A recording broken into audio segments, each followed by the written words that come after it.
We are doing a series called Rednecks, and it's been fun because we've been talking about how, God just chose 12 rednecks to change the world. I mean, there's nothing special about them. They smell, have them smell like fish and working on the fishing boats, and some of them were farmers, and we had some raggedy tax collectors, and just a ragtag bunch, a motley crew, if you want to say, and God was able to turn the world upside down. We've been going back to these same two passages as we begin each message. And this has been a fun 5 weeks. Today's week 6. So let's start out in Luke 6 and just remind ourselves how we got to this point. It says, during those days, he went out to the mountain to pray and spent all night in prayer to God. When daylight came, he summoned his disciples, and he chose 12 of them, whom he also called apostles. Simon, whom he also called Peter, and Andrew his brother, James and John, Philip and Bartholomew, Matthew and Thomas, James the son of Alphaeus, we learned about him last week, and Simon called the Zealot, Judas the son of James, and Judas Iscariot, who became a traitor. Acts 4:13, and we're fast forwarding, and I love this passage, so powerful. When they saw, that's the religious leaders of the day, when they saw courage of Peter and John and realized that they were unschooled, ordinary men, they were astonished, and they took note that these men had been with Jesus. Would you pray with me? God, we love you. Man, just such an honor and a privilege to be here, to worship you together collectively as a church. God, I pray for this message that you would anoint it, you would hide me behind your cross, that you would shut my mouth where I don't need to speak and open it where you don't want me to forget something. And for all of us, including myself, that you would open up our hearts and our minds and our ears to receive your word, that we may be changed. In your name we pray. Amen. Amen. Well, back in 2015, I had the chance of a lifetime to take a 6-week sabbatical. I'd been in ministry for a long time. And the church I was under said, take 6 weeks, rest up and rejuvenate. And so at the time, we had a truck and we had a camper. And our goal was to hit 13 national parks out west. And so we literally sold our house, moved everything into storage, and lived in a camper. We had bought some land. We were going to build a house when we got back, which didn't happen. It's a whole nother message. It's probably a good marriage series illustration on that one. And so for the week prior to leaving, we were homeless, and we lived in the camper at a local KOA. And that week, it rained, and it rained, and it rained, and it rained, and it rained. I mean, the ducks were looking for rain jackets, and the fish were looking for boats. I mean, it was bad. And you can ask my wife, I was not pleasant to be around that week. I was cranky. I was agitated. Everything was harder. Everything was wet. You would get out of your car. You were wet getting inside the camper, getting out of the camper, getting in the car. You were wet all the time. There was water everywhere. Our clothes were wet. It was horrible. And everything was more difficult, and everything was done with a little bit more force, because you didn't just put something away in a drawer. You're putting something away in a drawer, and you're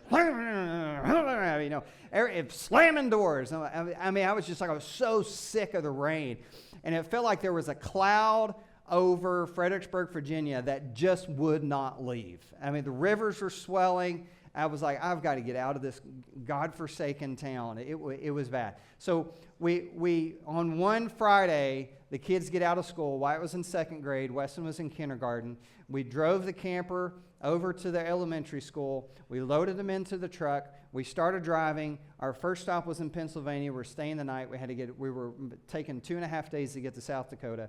And I pick up the boys, and we start driving. And to get from Northern Virginia to Pennsylvania, you've got to go through the Allegheny Mountain Tunnel. And it's this big tunnel. And it's pouring. I mean, of course it is. It's just rain, and we're driving. The windshield wipers are going. And then we get into the tunnel, and then we drive through the tunnel. And then when we pop out the other side, I kid you not, it was sunshine. It was like the mountains were holding the rain in Virginia, and Pennsylvania was stealing all of the sunshine. and it was just, and then from that point forward, it was fine. It was almost like figuratively, there was something emotionally happening to me, and that rain and that cloud represented, and then something that God was doing in and through me in that sabbatical, that when I crossed through the mountain and I opened up into sunshine, it was like, this is what your next 6 weeks is going to be like. And it was the trip of a lifetime. I absolutely loved it. And I don't know if you've ever felt like that you had a cloud on you. You ever felt like that? Like you're walking through life and you've got this cloud on you and you feel like you can't escape the rain and you can't see the sunshine. You can't see the good in anything. Everything is a struggle. Everything's forced. Nothing is easy. You just, one thing after another, things are happening to you, and you're just like, I want to see the sunshine again. And I think that our disciple today, when we look at him, you're gonna, if that's you and you struggle with that sometimes, or if you're in that moment now, or if you have in the past, we're gonna look at our disciple today and we're gonna go like, oh, I'm not the only one. I'm not by myself in this. Because you all know him. His name is Thomas, and we know him as what? Doubting Thomas. Poor Doubting Thomas. What a moniker to get, right? Doubting Thomas, walking around with that the rest of your life. But I'm gonna let Doubting Thomas off the hook. He wasn't really Doubting Thomas. In fact, if you look in Luke, when Mary and then went to the tomb and they found that Jesus was there, and he was alive, wasn't dead, and they ran back and they told the disciples. The disciples said that the story was too outlandish and they didn't believe it. So honestly, all the disciples were doubting. And we got doubting John and doubting Matthew and doubting Judas, not Iscariot, and we all of them were doubting. Honestly, though, Thomas was a little bit. He was just different than doubting. Thomas was a defeatist. Thomas was a fatalist, and Thomas was a pessimist. And we're going to look at 3 stories from Thomas in the book of John that kind of, you start to really connect the dots and see what this guy was going through and his demeanor and how he approached life and how he approached situations. So we're going to take each of these one by one. The first thing is, he was a defeatist. Just couldn't find the answer. You present something to him, and he just couldn't see it. He just couldn't see it. I mean, look at this in John 14, 1-7. Jesus is kind of giving him his last speech up in the upper room. He says, hey, don't let your hearts be troubled. Believe in God. Believe also in me. And Jesus is just laying down such good news. I mean, this is great stuff. In my Father's house there are many rooms. Yay! If it were not so, would I have told you that I'm going to prepare a place for you? He's preparing a place for us. Yay! If I go away and prepare a place for you, I will come again and take you to myself, so that where I am, you may be also. And you know the way to where I'm going. Yay! This is all good stuff. Jesus is preparing a place for us. In my Father's house there are many rooms. This is going to be fantastic. Jesus is coming back to get us. Guys, did you hear what he just said? And this is Thomas. We don't know where you're going. And how can we know the way? So Jesus is just laying down some great truth that I'm going to prepare a place for you. And what's Thomas? Well, we don't know. We don't know where you're going. And Jesus is so kind. He says, I'm the way, I'm the truth, I'm the life. Stop worrying about this, Thomas. No one comes to the Father except through me. And if you know me, you also know my Father. From now on, you do know him, and you have seen him. And he's approaching this situation with such a defeatist attitude because the answer is staring him literally in the face. And he's like, I can't see it.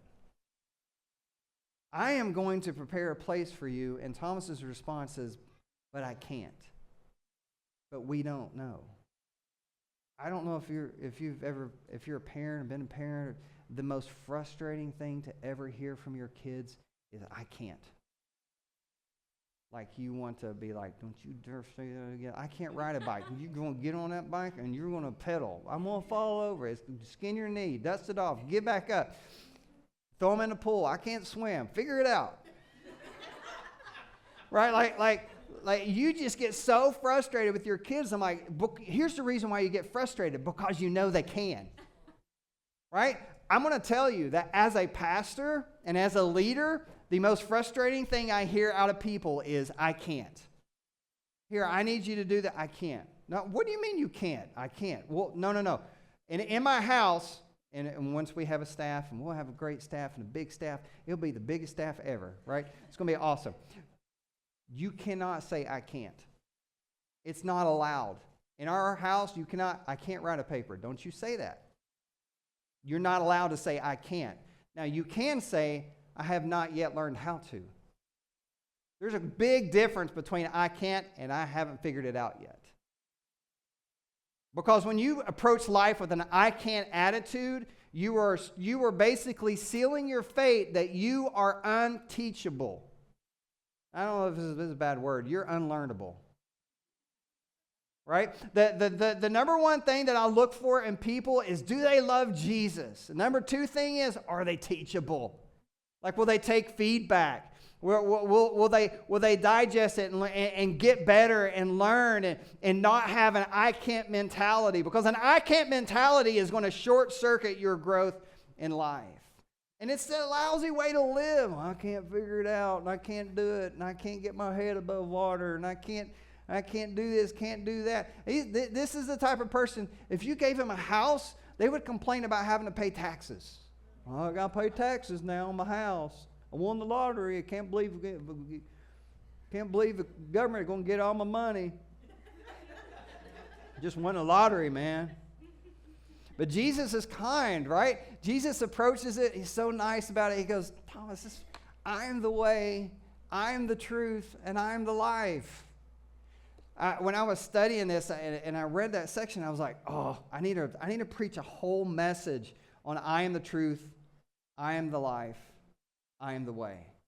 Because I love learning about churches and going to conferences and seeing what other pastors are doing and what's working and what's not working.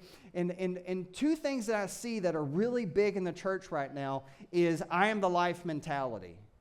Which is everything's great, your best life is now, your best life is tomorrow, tomorrow's going to be great, accept Jesus and all your problems are going to go away, kind of this health, wealth, prosperity, yay, and that preaches really well because who doesn't want that? I mean, that's the I am the life mentality.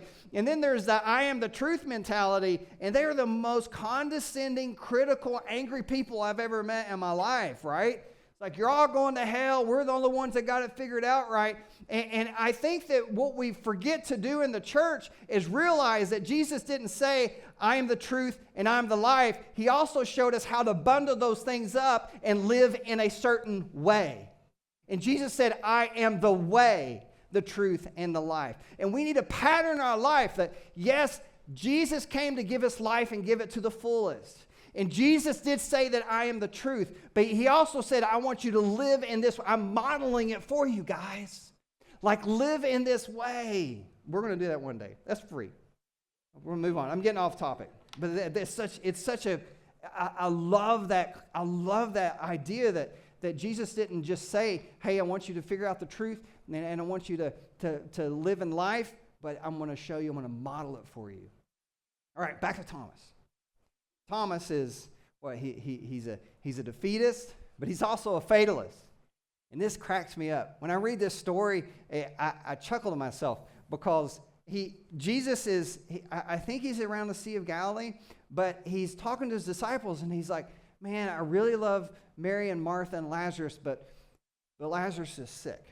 And he's debating on whether to go back to Judea, specifically Bethany. Now, the reason you need to know this was a debate was the disciples said, why do you want to go back there? Last time you were there, they tried to stone you.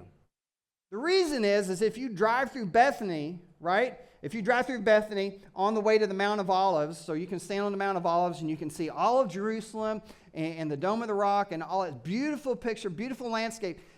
they're within eyeshot of each other. That's how close they were going to be to Jerusalem. And the disciples, they had a good thing going on right now. People were getting saved. People were getting healed. We're turning water into wine. People were walking on water. We're feeding 4,000. We're feeding 5,000. Why do we want to go back into the lion's den? Why do we want to go back into the hornet's nest? And they're having this debate. And Jesus finally comes to them after a couple of days, and he says, all right, guys, we got to go back to Bethany because Lazarus has fallen asleep. Now, the disciples are a little thick-headed, and they're like, well, he's sick. He's fallen asleep. Sleep will be good for him. He's probably going to get well now. That's great news. And Jesus just cuts to the chase. He's like, yeah, he's dead. He's dead. Go back. Read the passage. This is how it goes down. He's like, no. He's dead. And listen to what Thomas's response is. Well, let's go too, so we can go die with him. And so he has this just fatalist mentality that, well, now Lazarus is dead, and we're going to go there. We're probably going to get stoned with Jesus. Not that kind of stoned. I mean, like throw rocks kind of stoned. 2024, I need to make sure I explain that to the entire audience. Stoning is when they took rocks and they would literally throw rocks at people. The reason they did that, this is a little side note, the reason they would stone people is because they felt that if you stoned someone, no one knew who was the one who actually killed them. Because it was a collective thing. So, he's like, well, I guess I'm going to go die with them. It's fine. We've had a good run, guys. It's been a lot of fun. Been an honor to serve, but let's go be martyrs. I mean, there's a little bit of bravery there. You got to commend them on that, but, I mean, come on now. Why are we going to the worst case scenario? He just said he's going to Bethany. He's like, we're going to die. This is it. And it's that worst. You remember those books, Worst Case Scenario? Yeah, those are fun, right? This is what you do if you get attacked by an alligator. I'm not planning on that. This is what you do if you fall into quicksand. Yeah, I'm not going to walk near quicksand. I'm going to stay away from that. This is what you do. This is what we did in the 80s. If you're going to do a nuclear drill, you just hide under your desk and put a book on your head. That's all you need, right? I remember growing up and doing that. The book will save you from the tornado. Worst case scenario. You always got to figure out the worst case scenario. And your textbook is like... Anyway. We laugh about this, but we do this in our lives because we all have worst case scenario outcomes in our heads. I got to go talk to Bob at work tomorrow. Why? Well, he did something he wasn't supposed to, and I got to hold him accountable. And you play it out in your head, and this is what you play out in your head. Bob, I'm going to have to put this in your file. You know, you're not allowed to, you're not allowed to smoke in your office, and just need you to not do that. Now, what's probably going to happen is like, okay, boss, but this is what we do. I know what's going to happen is Bob's going to yell at me, and then I'm going to yell back, and then before you know it, someone's throwing a chair through a window. And you have these things, these crazy scenarios that play out in your head. And how many of y'all done that? You know you have to have a hard conversation, and by the time you have that conversation in your head, you are scared to death to have the conversation because you have went to the worst case scenario. Chances are that's not the way it's going to be. But we play these fatalistic role play things in our head of the worst thing is going to happen. There's a funny story that I love about a British shoe company that their sales are going down and they've got to branch out and they've got to expand their business. And so they send two guys down to Africa to expand into that territory and sell shoes. And they're scouts. Go see what the dynamic is of the market and come back and let me know. And so they both go down there, and the first guy, he looks around for a week and he wires back to his boss and he says, boss, it's the worst case scenario. There's no shoe stores. No one wears shoes. We're not going to sell any shoes here. And then the second guy wires back and says, boss, it's the best case scenario. There's no shoe stores. No one wears shoes. They all need them. We're going to sell thousands of shoes here.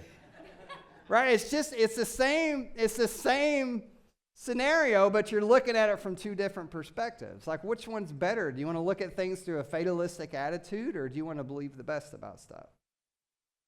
Then there's this pessimistic attitude.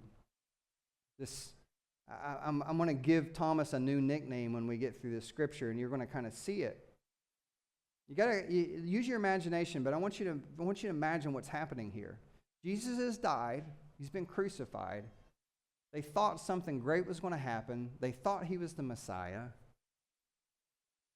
But now they have this rumor from the ladies that the tomb's empty and they saw Jesus, and the disciples are grappling with this. So now they're in the upper room, and they're praying and they're mourning, right? When the evening came on the first day of the week, the disciples were gathered together with the doors locked because they feared the Jews. And Jesus came, stood among them, and he said, "Peace be with you."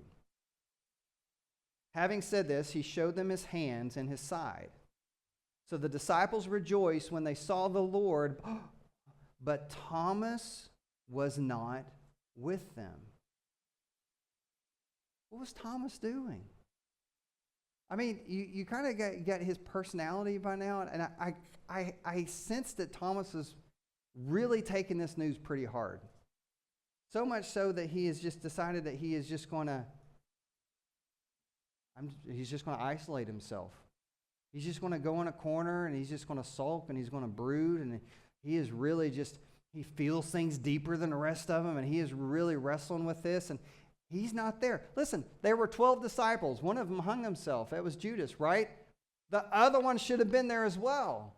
Thomas should have been there, but he wasn't there.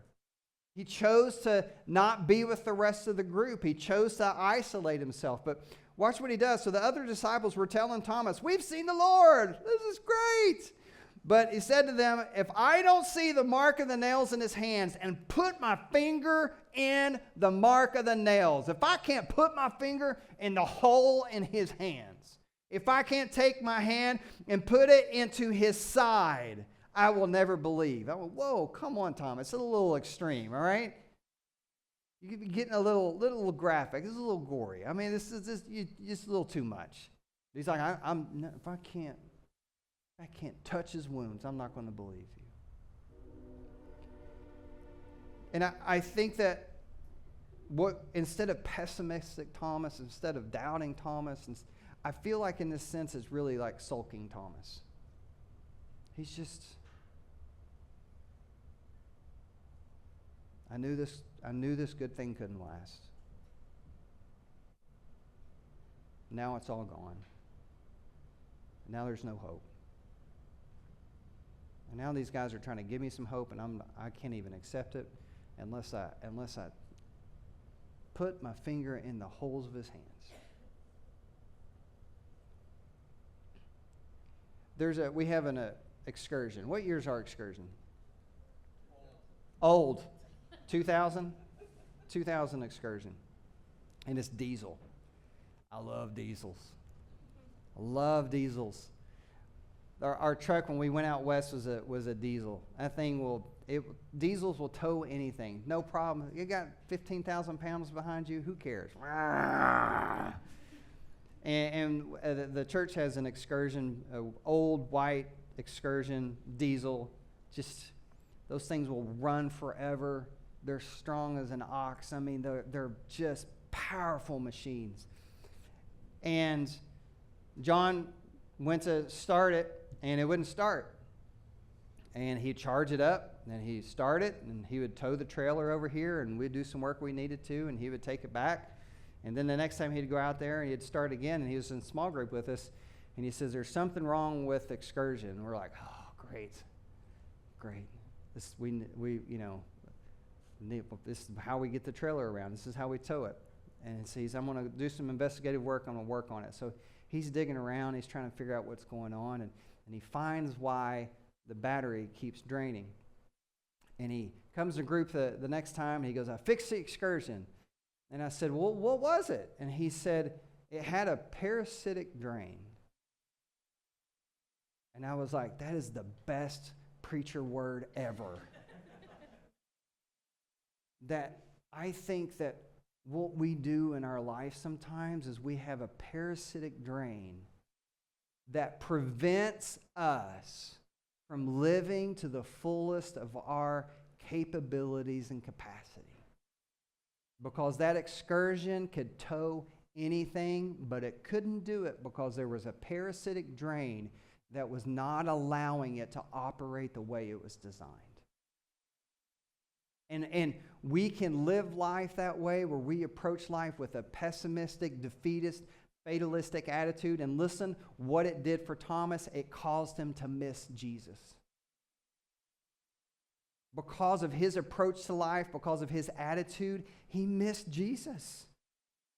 He wasn't there with the rest of them. And I don't want you to miss Jesus.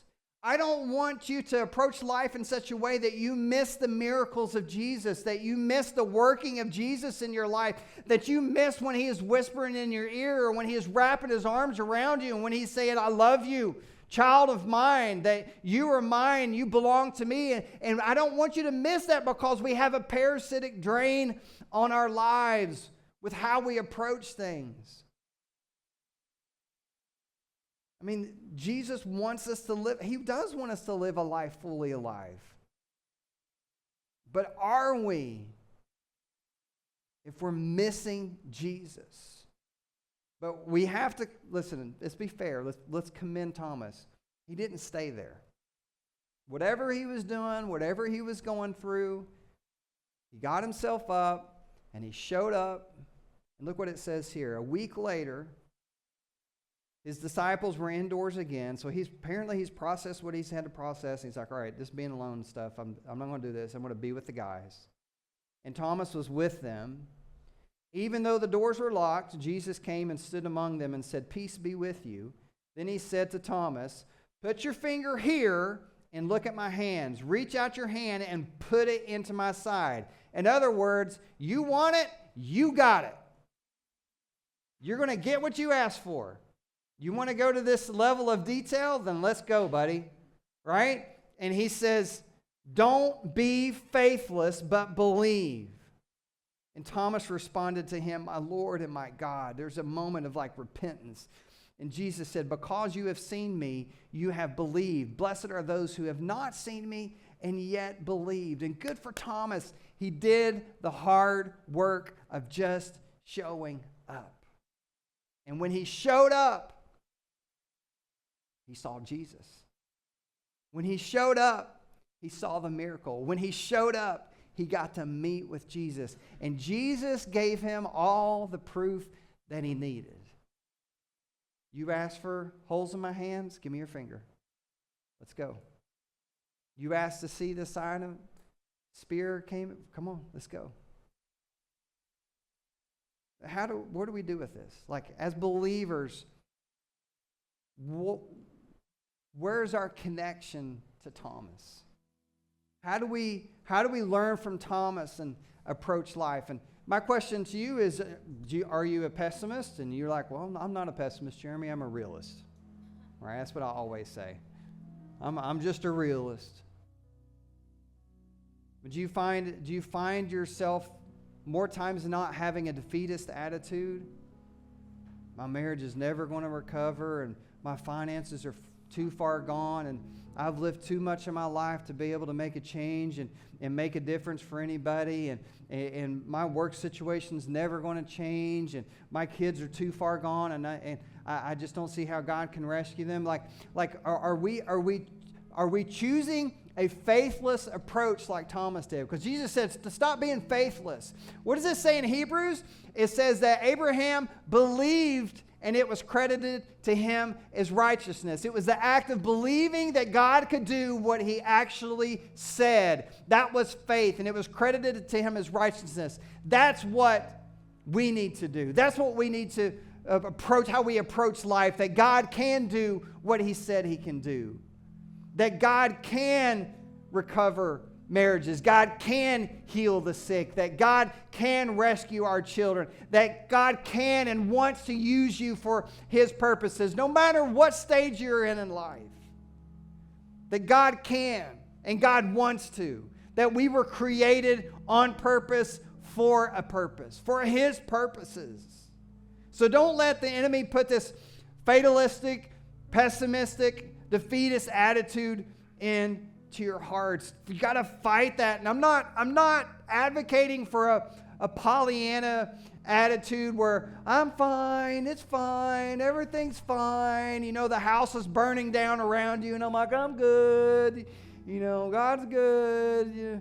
And all that, the world, you know what they call that now? Toxic positivity. And toxic positivity is you ignore your feelings and you ignore reality and you diminish other people's experiences. That's not what I'm calling for here.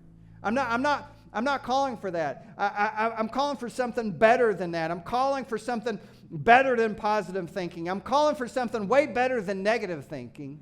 Because negative thinking, defeatist thinking, fatalistic thinking is not going to get us anywhere. But also a Pollyanna attitude is not going to get us anywhere either. I'm not calling for either one of those things because I believe they are subpar. I believe they're inefficient. No, what I'm advocating for is instead a faith-filled, Jesus-centric, focused thinking. That no matter what's going on in your life, we should be able to right ourselves and fix our eyes on Jesus.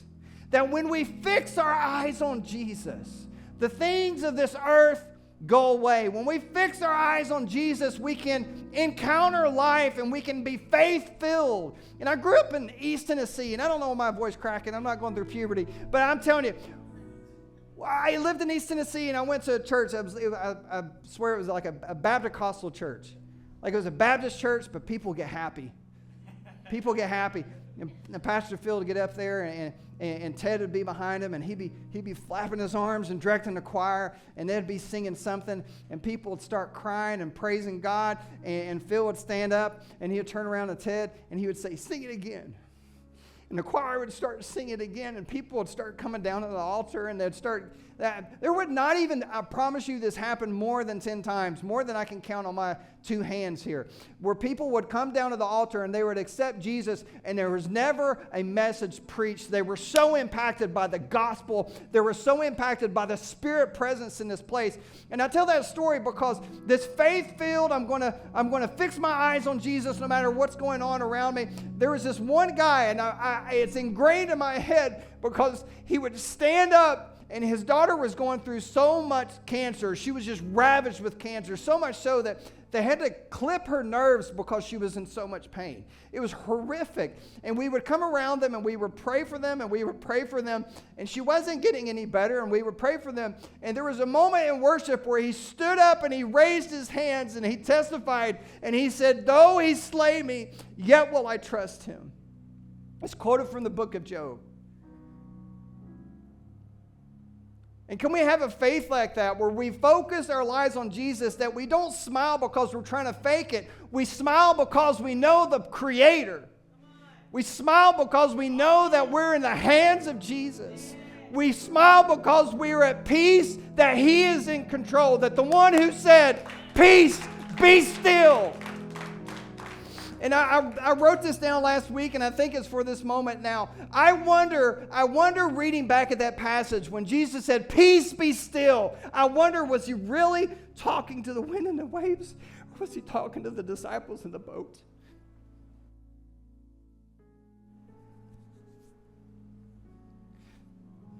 That Jesus is looking at you, He's like, "Peace, be still. It's going to be okay. I'm in control. It's going to be okay. I've got you in my hands. I know this is painful. I know this hurts. Blessed are those who mourn. Mourning is getting out what's inside of you. It's anguish. It's not fun. But we are held by the Creator. We are held in the hands of Jesus. We have a Jesus who said, "Listen, I'm going to prepare a place for you because I want you with me."